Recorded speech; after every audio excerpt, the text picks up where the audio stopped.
Hey guys, this is your own Ilani from Synopsys, and today I want to show you some of the verification planning aspects in Verdi. So we've talked about the coverage part, and today I want to focus on this area here, the HVP area, the planning area. So the first thing I want to show you is how to create a verification plan from scratch. So basically you go to Plan and click on New Plan. One tip that I can give you here is to fully expand the HVP window by double-clicking on the title bar. So first thing I want to do is give my plan a name. Let's say my chip or something like that. And the next thing I want to do is actually create a list of features that will sort of capture the high-level verification plan that I want to go and implement in my coverage models. So to add features, all I have to do is click here. Let's add 3 features. Let's call them, say, basic, advanced. Now let's say that I have a feature that deals with reset checks. So note first that the features are automatically numbered. I can move features up and down with these arrows. It's kind of nice. And I can create a hierarchy by dragging and dropping, let's say the reset feature is part of the basic check. So I want to drop it on the basic feature and it creates a hierarchy. And of course I can create more features. If I highlight a feature and I click here, it'll create a sub feature for that.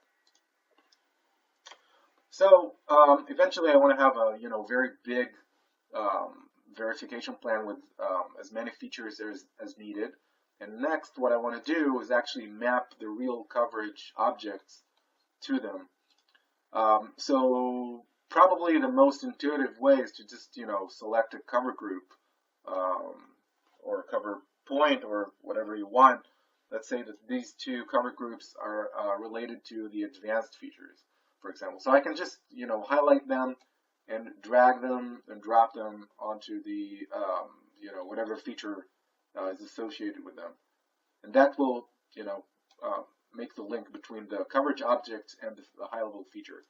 I can do this for any coverage object. Let's say for assertions, let's say those reset checks which are covered by those assertions are part of the reset checks that I want to do. So once I'm done with the mapping, I can go and click here on this button, the recalculate button, which really does all the magic.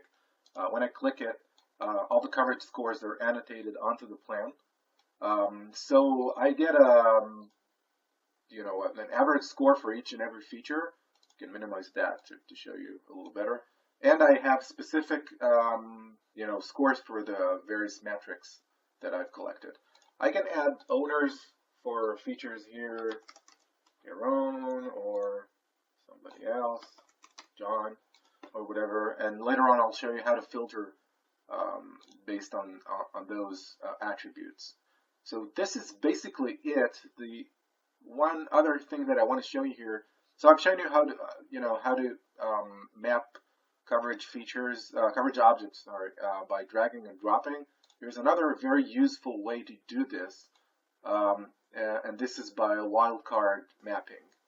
So for wildcard mapping, I'm going to reuse the reset feature, and I'm going to show you how instead of dragging and dropping those cover groups specifically, I could have used wildcards to do that automatically. So I'm going to go into the measure, I'm going to double click it, and I'm going to go to the source. Let me first, delete those 4.